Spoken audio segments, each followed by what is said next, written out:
The 4th of June 1942. Northwest of Midway Atoll, Central Pacific. The wind came first, a steady breath across the flight deck of the aircraft carrier Akagi, carrying with it the sharp smell of fuel and salt as dawn crept up from the eastern horizon.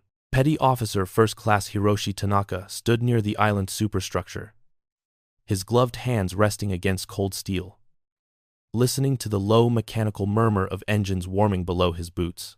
Above him, the sky was turning from ink black to bruised purple, streaked with thin cloud that promised clear flying weather. It felt, in those moments before sunrise, like every other morning at sea, disciplined and predictable, just as the Imperial Japanese Navy taught its men to expect. Tanaka glanced toward the forward deck where aircraft crews moved with rehearsed precision. Nakajima B-5N Kate torpedo bombers sat in tight ranks, wings folded like resting birds. Aichi D-3A Val dive bombers waited behind them, their engines coughing as ground crews finished last-minute checks. Voices carried in clipped commands. Boots struck metal in even rhythm, and signal flags fluttered as if impatient. Somewhere, below decks, Admiral Chuichi Nagumo reviewed reports in silence. Commander of the most powerful carrier force the world had yet seen. For months, Japanese commanders had believed this moment inevitable. Since Pearl Harbor, the Imperial Navy had advanced almost without resistance, sweeping aside Allied fleets, seizing island after island, confirming long-held faith in Japanese naval doctrine.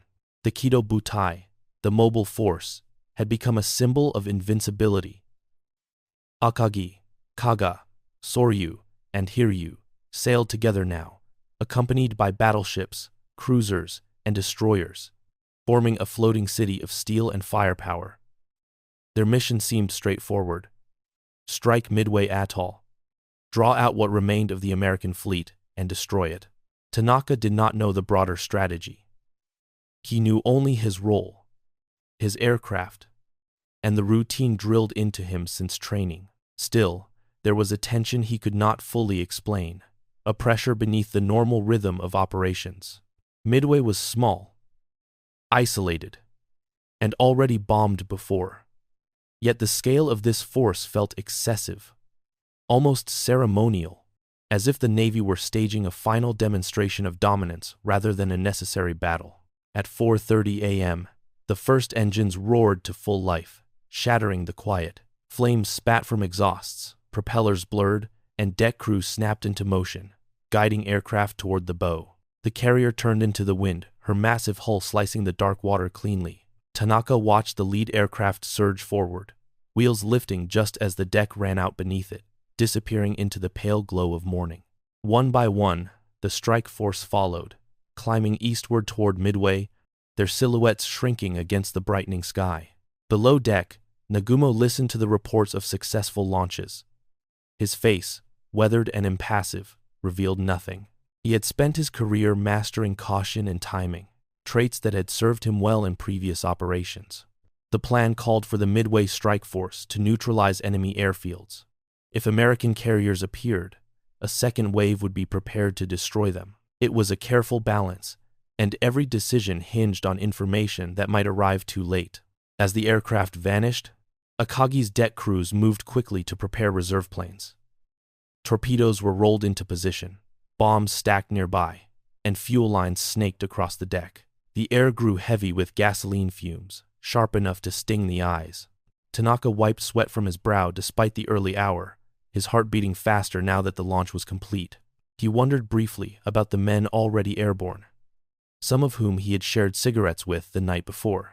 Combat, for all its rituals, always ended the same way. Some returned, some did not. Far beyond the horizon, American radar operators on Midway had already detected the incoming Japanese aircraft. In a cramped plotting room, Marines and Navy personnel relayed bearings and altitude estimates, their voices tense but controlled. On the atoll's coral runways, outdated fighters and bombers prepared to meet an enemy force they knew they could not stop. The warning would also go out to American carriers hidden somewhere to the northeast, carriers that Japanese intelligence believed were damaged, hesitant, or absent altogether. Back aboard Akagi, the morning settled into uneasy waiting. At 7 a.m., the first radio reports crackled through, confirming that the strike on Midway had encountered resistance and that additional attacks would be required. The words were formal, restrained, but Nagumo understood their implication immediately. Another strike would mean rearming the reserve aircraft with bombs rather than torpedoes. The order was given, and crews set to work, hauling weapons across the deck with practiced urgency. This was the moment, unseen and unrecognized by most aboard, when the fate of the Imperial Japanese Navy began to narrow. Aircraft sat fueled and armed in the hangars below, elevators moving up and down. The deck was cluttered, the hangars crowded, yet everything appeared under control, just another phase in a flawless operation. Tanaka felt the deck vibrate beneath him as a lookout shouted from the island, scanning the sky. Somewhere out there, beyond the glare of the rising sun, enemy aircraft were already approaching. Low over the water, guided by luck, intelligence, and a willingness to risk everything. On Akagi, no one could yet see them, and no one yet understood that within hours, the balance of the Pacific War would be broken beyond repair. The sea rolled on, indifferent and vast, as the carriers of the Kidō Butai steamed forward, confident, disciplined, and unknowingly sailing into the moment that would define their undoing. The 4th of June 1942. Above the Pacific Ocean, northeast of Midway Atoll, Lieutenant Commander Mitsuo Fuchida was not in the air this morning, but his shadow still lingered over every cockpit that rose from the Japanese carriers. The doctrine he had helped perfect demanded flawless coordination between scouting, striking, and recovery.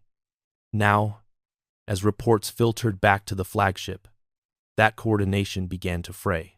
At 7:28 a.m., a radio transmission from the Midway strike leader reached Akagi, stating calmly that the island had not been fully neutralized and that a second attack was required.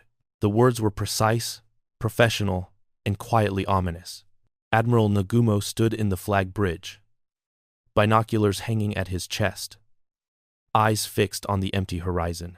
He hesitated only briefly before ordering the reserve aircraft rearmed with high-explosive bombs suitable for land targets. Below him, the machinery of the carrier groaned into motion. Torpedoes were rolled back to storage racks. Bombs were brought forward, and deck crews worked shoulder to shoulder in the cramped hangars, sweat darkening their uniforms as fuel vapor thickened the air. At 7:40 a.m., another message arrived. This one from a scout plane launched earlier from the cruiser Tone. The transmission was incomplete, crackling with interference, but the essential phrase cut through the static like a blade. Enemy force sighted. The exact composition was unclear. Enemy. There. Also way. Unclear. Enemy. The scout, delayed in launch and struggling with fuel concerns, had not yet identified whether carriers were present. On the bridge, officers exchanged glances. The entire operation hinged on that missing detail. Nagumo ordered the rearming process halted. If American carriers were nearby, the reserve aircraft would need torpedoes, not bombs. In the hangars, confused deck crews stopped mid-task. Bombs lay stacked beside torpedoes. Fuel hoses remained connected. An aircraft sat armed but unfinished. A lethal chaos forming beneath the armored deck. The air was now heavy with gasoline fumes, and every minute that passed increased the danger of fire or explosion. Far below, Petty Officer Tanaka felt the change immediately. The orderly rhythm of the morning dissolved into shouted commands and hurried footsteps. Sweat stung his eyes as he helped maneuver a torpedo cart back into position, the metal wheels screeching against the deck. He could hear aircraft engines overhead as combat air patrol fighters launched and recovered, their movements constant, demanding, and draining the carrier's ability to keep its decks clear. At 8:20 a.m., the delayed scout finally transmitted the words Nagumo had dreaded. The enemy force included aircraft carriers. The message lacked numbers, but the implication was unmistakable. The American fleet was not crippled or absent. It was here, and it was operational. Nagumo's face tightened.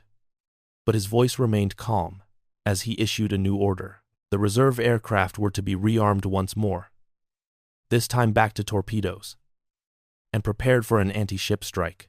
Below decks, frustration mounted. Crews reversed their work again, dragging heavy ordnance through narrow spaces, fighting fatigue and time. Each movement risked catastrophe, yet the men moved with the discipline drilled into them since enlistment. The Japanese Navy prided itself on precision, but now precision was being sacrificed to urgency. Above the carriers, the first American aircraft began to appear, though few aboard recognized their significance. At 9:20 a.m., slow-moving torpedo bombers from Midway approached at low altitude, their silhouettes small against the sea. Japanese fighters descended on them immediately, the sky filled with twisting contrails and bursts of gunfire as Zeros cut through the formation. One by one, the American planes fell into the ocean, torn apart before they could release their weapons. From the decks of Akagi and Kaga, sailors watched the spectacle with grim satisfaction. The enemy attacks were brave but futile, confirming long-held beliefs about Japanese air superiority. Cheers erupted as another American aircraft spiraled into the water, smoke trailing behind it. The cost to the attackers was devastating, and for a moment it seemed the threat had passed. But the attacks did not stop. Shortly after, torpedo squadrons from the American carriers Hornet and Enterprise arrived in disjointed waves. They flew low and slow, straight into concentrated fire.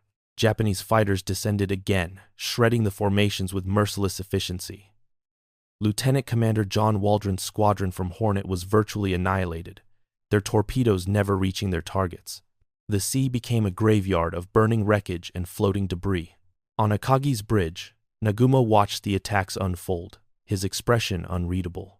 Each failed American strike reinforced the belief that the enemy was desperate, poorly coordinated, and ineffective.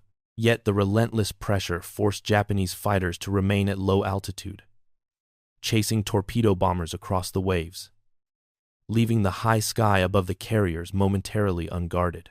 Tanaka heard the distant thunder of anti-aircraft guns and felt the deck shudder as nearby ships fired. He did not know that the chaos below decks, the delayed rearming, and the focus on low-level threats had combined to create a vulnerability no Japanese commander had ever intended. The carriers steamed on in tight formation, their decks cluttered, their hangars packed with fueled and armed aircraft, waiting for the order to launch a decisive counterstrike. High above, unseen by those below, American dive bombers searched desperately for the Japanese fleet. Fuel gauges dipped toward empty. Navigators argued over headings, and pilots scanned the endless blue for any sign of the enemy. Many would turn back, convinced they had failed. But fate, indifferent to doctrine and planning, was already aligning them with their target. As the last of the torpedo bombers fell into the sea, smoke drifting across the water, the Japanese fleet appeared to stand unbroken and dominant. Yet in that deceptive calm, the battle's true turning point was already descending from the sunlit sky, seconds away from revealing how thin the margin between supremacy and catastrophe had become. The 4th of June 1942, 10:20 a.m. Over the Kidō Butai Pacific Ocean, Lieutenant Commander Clarence Wade McCluskey squinted through his canopy, sweat pooling beneath his helmet as the vast blue of the Pacific stretched endlessly below. His fuel was nearly gone, his formations scattered, and every instinct told him he had missed the enemy entirely. Then he saw it. A single Japanese destroyer cutting through the water at high speed, turning sharply to the north. It was an ordinary sight, almost meaningless. Yet McCluskey trusted his judgment.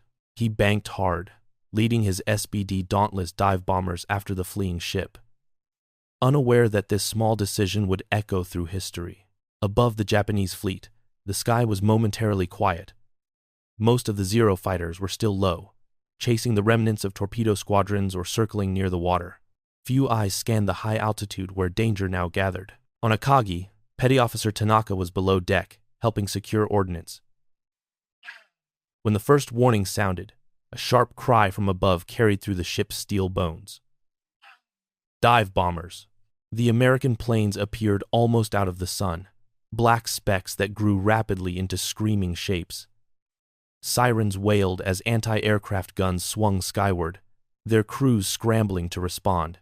The sky erupted in flak, dark bursts blossoming around the descending bombers, but the timing was cruelly perfect. The carriers were in the worst possible state. Flight decks crowded, hangars packed with fueled aircraft, bombs and torpedoes exposed. McCluskey's formation split instinctively. One group dove toward Kaga, another toward Akagi. Lieutenant Richard Best rolled his Dauntless onto its back, the world flipping upside down as he pointed his aircraft straight down at Akagi's broad red flight deck. Wind screamed past the canopy, the carrier growing impossibly fast in his sights. Tracer fire arced upward, but it was scattered, hurried. Too late. At 10:26 a.m., the first bomb struck. Explosions ripped through the flight deck, tearing into the hangar below. On Akagi, a single 1,000-pound bomb punched through the deck near the aft elevator before exploding deep inside the ship. The blast ignited torpedoes and fuel lines, transforming the hangar into a furnace. Tanaka was thrown off his feet by the concussion. Men screamed in the darkness as burning fuel poured across the deck, igniting everything it touched. The heat was immediate and unbearable, metal warping and cracking as if the ship itself were crying out. Firefighting teams rushed forward, only to be driven back by explosions that followed in rapid succession. Within minutes, Akagi was a shattered wreck. Flames leapt high above the flight deck, black smoke boiling into the sky, visible for miles. Damage control efforts faltered as hoses burned through and pumps failed. The bridge became an island surrounded by fire, communications breaking down as systems collapsed one after another. Admiral Nagumo was forced to abandon his flagship, transferring his flag to the light cruiser Nagara amid falling embers and drifting smoke. Nearby, Sōryū suffered a similar fate. 3 bombs struck her in quick succession, each impact unleashing devastation below deck. Her aircraft, armed and fueled, exploded in a chain reaction that left the carrier engulfed in flames within minutes. Crewmen leapt into the sea to escape the inferno, their white uniforms quickly stained with oil and blood as they struggled to swim clear. Only Hiryū remained operational, her flight deck miraculously untouched in the initial assault. From her bridge, Rear Admiral Taman Yamaguchi assessed the carnage around him. Smoke columns marked the dying carriers of the once invincible Kidō Butai. The loss was staggering. Yet Yamaguchi did not hesitate. He ordered immediate counterattacks, determined to strike back before the Americans could regroup. For the men aboard Akagi, the battle was already lost. Tanaka stumbled through smoke-filled passageways, helping wounded sailors toward the deck, his lungs burning with every breath. The ship's list increased as water flooded compartments below. Orders echoed faintly through the chaos, but few could hear them clearly anymore. Above, American dive bombers pulled out of their dives and fled, many damaged, some trailing smoke, but alive. The attack had lasted less than 10 minutes. In that brief window, the core of Japan's naval air power had been mortally wounded. The carriers that had carried the war across the Pacific now burned helplessly, victims of timing, chance, and a single moment of vulnerability. As the fires raged on, Japanese commanders struggled to comprehend the scale of the disaster. Doctrine, training, and courage had not failed in isolation.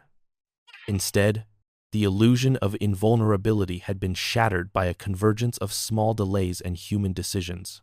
The sea around the carriers filled with debris and oil, reflecting the flames like a mirror, while the survivors clung to wreckage, watching their world collapse. High above, the sky returned to an uneasy calm, broken only by drifting smoke. The Kidō Butai still floated, but its heart had been torn out. What remained was a fleet in shock, grasping for retaliation. Unaware that even their last remaining carrier now stood alone against an enemy whose confidence had been reborn in fire. The 4th of June, 1942, early afternoon, Western Pacific near Midway. Aboard the aircraft carrier Hiryū, the mood was grim but resolute.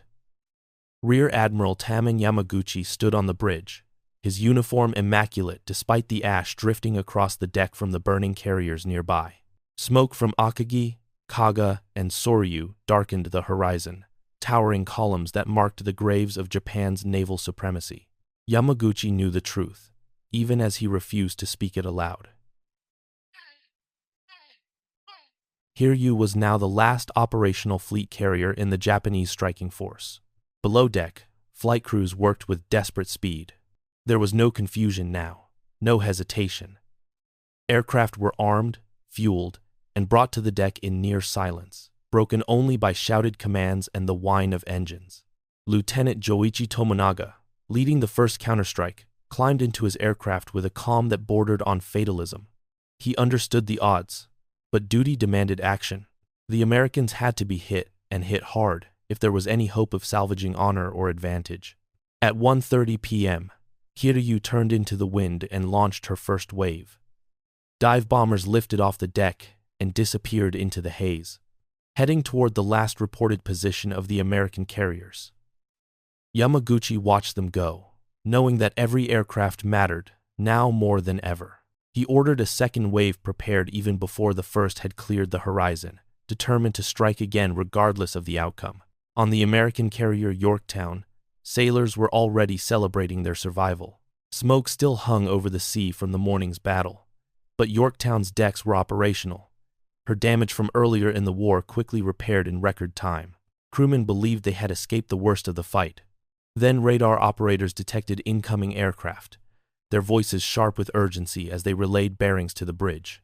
At 2:30 p.m., Japanese dive bombers broke through the cloud cover and descended on Yorktown. Anti-aircraft guns erupted in a deafening chorus, shells bursting around the attackers.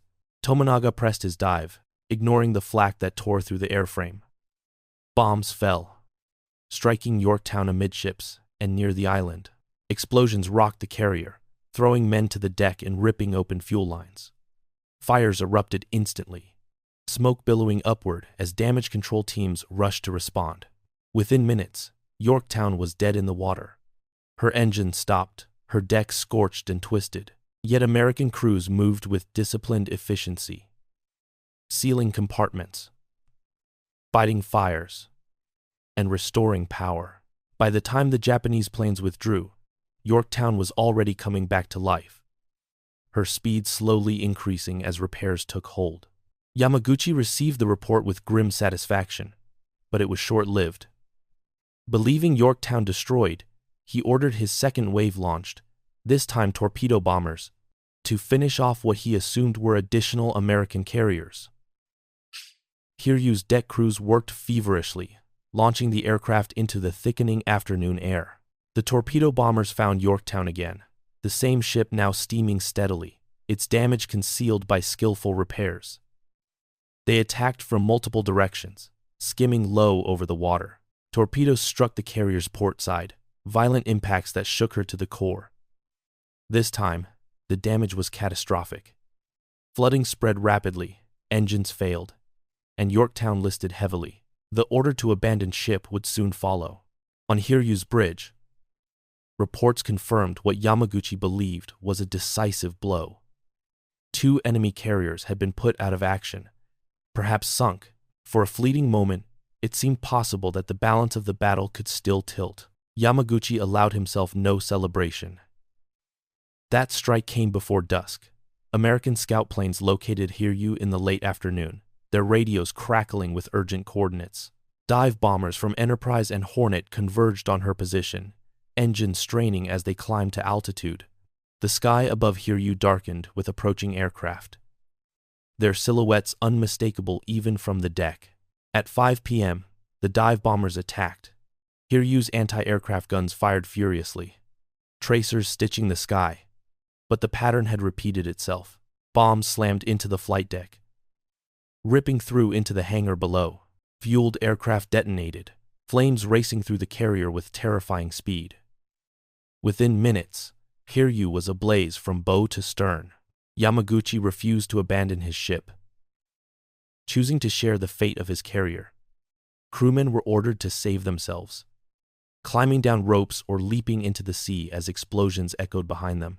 As night fell, Hiryū drifted burning and alone, the last carrier of the Kidō Butai reduced to a floating inferno.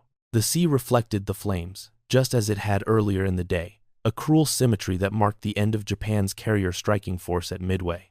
The battle was not yet over, but the outcome was now inevitable, and with Hiryū's destruction, the Imperial Japanese Navy had crossed a line from which it could never fully return. The 4th of June 1942, night. Waters west of Midway Atoll. Darkness settled slowly over the Pacific, broken by the orange glow of burning ships and the dull red of embers drifting across the waves. The once formidable Japanese carrier force was now a field of wreckage and survivors. Akagi, Kaga, and Sōryū burned through the night, their fires visible for miles, marking their positions like funeral pyres on the open sea. Destroyers circled cautiously, their crews torn between rescue efforts and the constant fear of renewed American attack. Petty Officer Tanaka floated in the water near Akagi, gripping a piece of charred planking with numb fingers. Oil slicks coated the surface, stinging his eyes and throat, and the sea carried the cries of wounded men calling out in the darkness. Occasionally, a flare would rise, casting harsh white light over faces smeared with soot and blood before fading back into blackness. Each flare brought hope of rescue and the terror of being seen by enemy aircraft. From the bridge of the cruiser Nagara, Admiral Nagumo watched the destruction of his former flagship in silence. The weight of responsibility pressed heavily on him now. His force had lost 4 carriers in a single day, something no naval power had ever experienced. Messages were drafted and redrafted before being sent to Combined Fleet headquarters, each line stripped of emotion, reduced to cold facts that barely hinted at the disaster's scale. Damage control parties aboard the carriers fought on as long as they could. On Kaga, flames raged uncontrollably, ammunition detonating deep within the ship. The order to abandon her came late in the night, and men climbed down ropes into the dark sea, praying the destroyers nearby would find them. Sōryū's fires were no less fierce, her hull glowing in places as the heat warped steel and buckled decks. Hiryū, still afloat but mortally wounded, drifted under guard as the night wore on. Rear Admiral Yamaguchi and Captain Kaku remained aboard, their decision already made. Shortly after midnight, Hiryū's surviving crew was ordered off, leaving the carrier eerily quiet except for the crackle of flames. At dawn, scuttling charges would be set, consigning her to the deep. American forces, unaware of the full extent of Japanese losses, remained cautious. The carriers Enterprise and Hornet maneuvered carefully, maintaining distance as night operations continued. On Yorktown, the situation was dire. Listing heavily and powerless, she was abandoned after desperate efforts to save her failed. Men watched from nearby ships as the proud carrier lay helpless, her lights glowing faintly in the dark. The night stretched on, heavy with exhaustion and disbelief. Japanese sailors who had survived the day's battle struggled to reconcile what they had witnessed with everything they had been taught. The Kidō Butai was supposed to be invincible, its carriers the decisive weapon of modern naval warfare. Now those same carriers lay crippled or burning, victims of an enemy that had learned, adapted, and struck with brutal efficiency. Shortly before dawn, destroyers began launching depth charges around the damaged carriers, a precaution against American submarines. The explosions sent hollow booms through the water, startling survivors and rescuers alike. Each blast echoed like a reminder that the war did not pause for mourning. As the first light of June 5 approached, smoke still rose from the shattered hulls. The sea was littered with debris, aircraft parts, life rafts, and bodies drifting silently among them. The Battle of Midway had transformed the ocean into a graveyard, and for the Japanese commanders overseeing the scene, the realization began to take shape that something far greater than a single engagement had been lost. The dawn would bring hard decisions and harsher truths, but even in the darkness, the outlines of defeat were already impossible to ignore. The 5th of June, 1942. Dawn. Western Pacific, near Midway Atoll. The sun rose slowly over a sea that no longer resembled a battlefield but a ruin. Smoke still curled upward from the blackened remains of Akagi, Kaga, and Sōryū, their silhouettes sagging low in the water as if exhausted by the effort of staying afloat. The light revealed details the darkness had hidden. Twisted flight decks, collapsed superstructures, and the scattered wreckage of aircraft that would never fly again. The ocean itself seemed stained, slick with oil that reflected the sunrise in sickly shades of gold and red. Japanese destroyers moved carefully among the debris, their wakes gentle as they searched for survivors. Many survivors were burned, blinded by smoke, or barely conscious, their bodies trembling uncontrollably as they were pulled aboard. For some, rescue came too late. They slipped silently beneath the surface, joining the thousands already claimed by the sea. Petty Officer Tanaka was among the rescued, dragged aboard a destroyer by hands that felt impossibly strong. He collapsed on the deck, coughing violently as oil and seawater poured from his lungs. Around him lay other survivors, wrapped in blankets or simply lying still, staring at nothing. There was nothing left to say that could make sense of what they had lived through. Aboard the cruiser Nagara, Admiral Nagumo stood on the bridge as reports arrived from across the fleet. Each message confirmed the same reality. Akagi, Kaga, and Sōryū were beyond saving. Hiryū, though still afloat, was a burned-out hulk. The carrier force that had once spearheaded Japan's expansion across the Pacific had been effectively destroyed in a single day. Nagumo issued orders with mechanical calm, directing rescue efforts and preparing to scuttle ships that could not be saved. Shortly after 5 a.m., demolition teams completed their grim work. Explosive charges detonated aboard Sōryū, then Kaga, tearing open their hulls and hastening their descent. Akagi lingered longer, stubborn even in death, before finally slipping beneath the waves later that morning. One by one, the great carriers disappeared, leaving only oil slicks and floating debris to mark where they had sailed. Elsewhere, the battle was not entirely finished. Japanese surface forces probed cautiously, searching for opportunities to strike American ships or recover lost advantage. Submarines were dispatched, and reconnaissance flights continued, but the urgency had changed. No longer were commanders seeking victory. Now they sought escape, containment, and survival. American aircraft searched the area, cautious but relentless. Dive bombers from Enterprise and Hornet scouted wide arcs, reporting wreckage and burning ships. When they sighted Hiryū still afloat, orders were given to ensure she would never threaten again. In the afternoon, American aircraft attacked the crippled carrier, and Japanese destroyers later scuttled her completely, ending the last tangible remnant of the Kidō Butai. As June 5 wore on, the Japanese fleet began withdrawing to the west. Signals passed between ships carried the weight of unspoken acknowledgement. The Midway operation had failed, catastrophically. The American carriers still lived, their air groups bloodied but intact. Japan's carrier pilots, among the most experienced in the world, were dead or missing in staggering numbers. For Tanaka and thousands like him, survival brought no relief, only a hollow ache. They had been trained to expect sacrifice, but not annihilation. The rituals of discipline and obedience had not prepared them for the sudden collapse of certainty.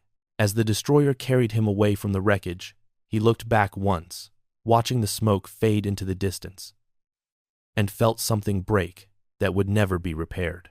By the end of the day, the sea behind the retreating Japanese ships lay quiet again, as if nothing extraordinary had occurred.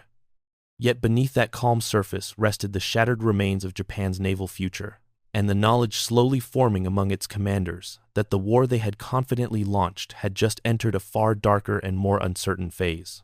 The 6th of June, 1942. The sea was calm again, almost offensively so, as if mocking the shattered fleet moving slowly away from Midway. Aboard the surviving cruisers and destroyers, officers gathered in cramped chart rooms and makeshift command spaces, speaking in low voices that carried none of the confidence heard only days before. Maps were spread across tables, their bold arrows and objectives now meaningless, relics of a plan that had died with the carriers. Admiral Chuichi Nagumo sat alone for long stretches, reviewing reports that grew heavier with each page. Many of Japan's most experienced naval aviators, men who could not be replaced quickly, if at all, Each name, each unit designation, was a reminder that this defeat was not merely tactical, but structural. The core of Japan's naval striking power had been cut away. Around him, staff officers struggled to reconcile doctrine with reality. For decades, the Imperial Japanese Navy had prepared for a decisive fleet battle, a single, overwhelming clash that would destroy the enemy and secure dominance. Midway was meant to be that battle. Instead, it had become a demonstration of everything that could go wrong when assumptions replaced information and flexibility gave way to rigid planning. Vice Admiral Matome Ugaki, Chief of Staff to Admiral Isoroku Yamamoto, aboard the battleship Yamato far to the west, recorded his thoughts with brutal honesty. The news from Midway arrived in fragments, then in full, each message worse than the last. The carefully cultivated superiority Japan had enjoyed since December was gone. From now on, every operation would be contested, every advance costly. On smaller ships, conversations among junior officers were equally grim. Questioning decisions that had delayed reconnaissance or complicated rearming procedures.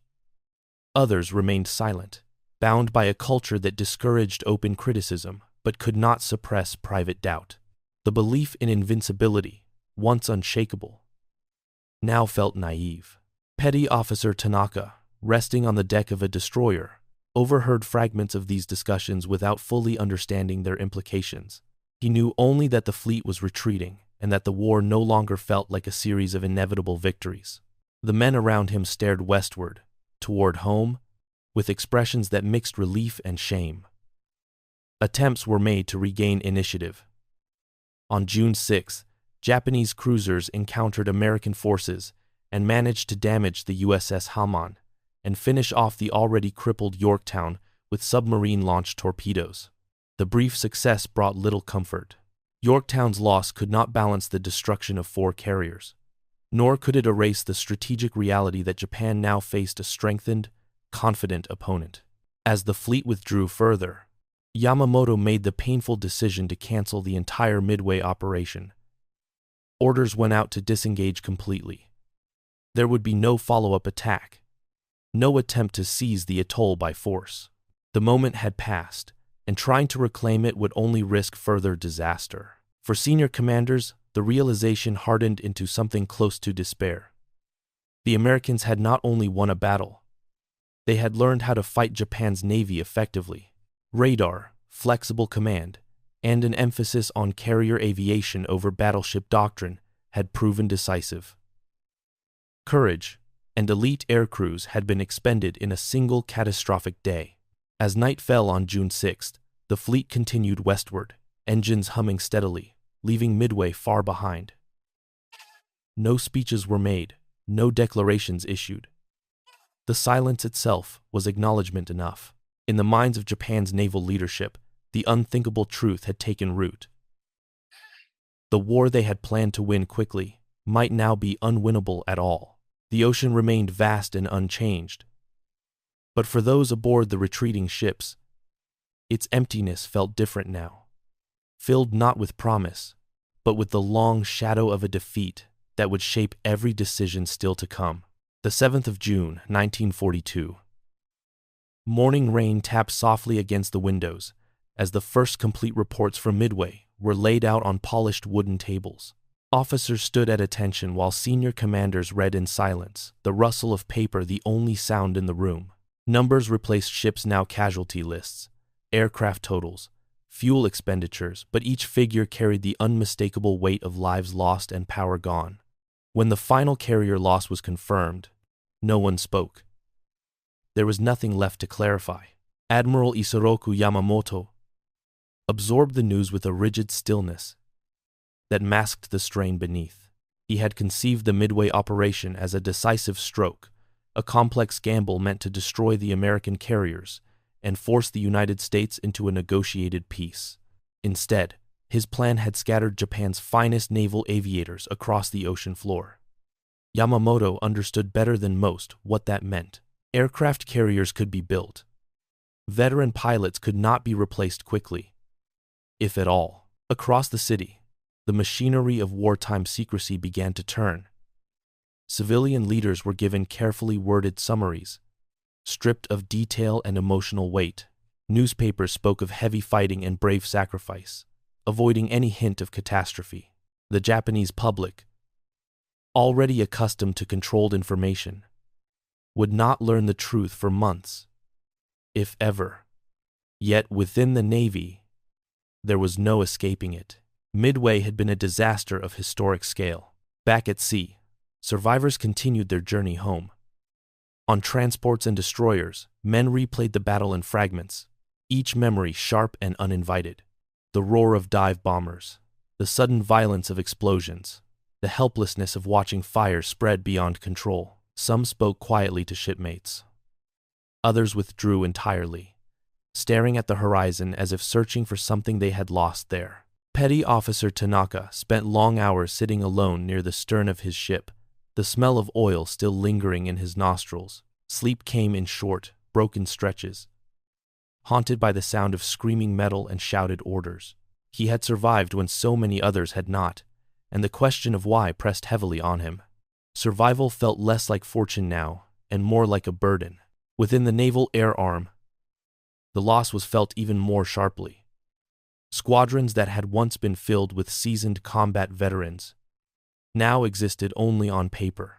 Training units would be rushed, standards lowered out of necessity. Commanders knew this. Even as they spoke of rebuilding, the edge that had defined Japanese naval aviation since the opening of the war was gone. Dulled not by gradual attrition, but by sudden annihilation. American forces, meanwhile, consolidated their gains. Midway remained firmly in Allied hands, its airfields repaired and reinforced. U.S. commanders assessed the battle with a mixture of relief and sober recognition. They, too, had lost ships and men. But they understood that something fundamental had shifted. The Japanese fleet had been stopped decisively, and the initiative had begun to change sides. For Japan's senior officers, Midway became a reference point in every subsequent discussion. Plans were revised, expectations lowered. Where confidence once dominated, caution now crept in. The war would continue, fiercely and without mercy, but it would no longer be fought on terms entirely of Japan's choosing. As June 7 came to a close, the rain in Tokyo eased, leaving the city washed and quiet. The documents from Midway were filed away, their implications already shaping the future. Far from the battlefield, in rooms filled with maps and muted voices, Japanese commanders began to grasp the full meaning of what had happened. The path ahead would be longer, harder, and far more uncertain than they had ever imagined. The 8th of June 1942. Japanese naval air stations, home islands. The morning drills resumed as scheduled, but nothing about them felt normal anymore. On airfields across Japan, young pilots lined up beside their aircraft, bows exchanged, engines warming, all following procedures that had not changed. What had changed was the silence where familiar voices should have been. Veteran instructors, men who had flown from Pearl Harbor to the Indian Ocean, were suddenly absent. Their places were marked only by empty chairs and unanswered questions. At Tsuchiura Naval Air Group, training officers gathered to assess the damage that could not be measured in tonnage or hulls. Reports from Midway confirmed what many already feared. Entire carrier air groups had been erased. Squadron leaders, flight commanders, and seasoned pilots who had survived years of combat were gone. The Navy's elite air arm, once the envy of the world, had lost its core in a single engagement.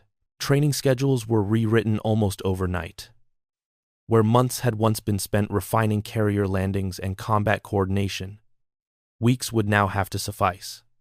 Fuel shortages, aircraft limitations, and the pressing need to replace losses forced compromises that no one would have accepted before Midway. Instructors pushed younger pilots harder, knowing full well that speed would come at the cost of skill and survival. For those who had returned from the battle, the transition was jarring. Survivors were debriefed repeatedly, asked to recount every detail of the attack, every sighting, every explosion. Their testimonies painted a consistent picture: confusion, vulnerability, and a sudden, overwhelming American strike. The myth of flawless coordination had collapsed under scrutiny. Petty Officer Tanaka was transferred to shore duty temporarily, his injuries minor but his exhaustion profound. He watched new pilots practice takeoffs, their movements eager but uncertain. He recognized the difference immediately. They had courage, but not experience. The calm confidence that had defined the pre-war air groups was missing, replaced by nervous determination. Senior aviation officers understood the long-term implications with painful clarity. Carrier warfare demanded more than machines. It required instinct honed through countless hours at sea. Hoppenwell Provision 2-1. Japan could build new carriers, but without veteran air crews, those ships would be shadows of what had been lost. The Americans, by contrast, were expanding their training programs, producing pilots and crews at a scale Japan could not match. Within internal memoranda, the language grew more cautious. Future operations would need to avoid decisive risks. Attrition, once acceptable, now threatened catastrophe. The balance had shifted from offensive ambition to defensive necessity, even if that reality was never spoken aloud in official statements. As the sun climbed higher over the airfields, engines roared and aircraft lifted into the sky, carrying with them the hope that skill could be rebuilt. Yet among those who knew the truth, there was an unshakable awareness that something unique had been lost at Midway.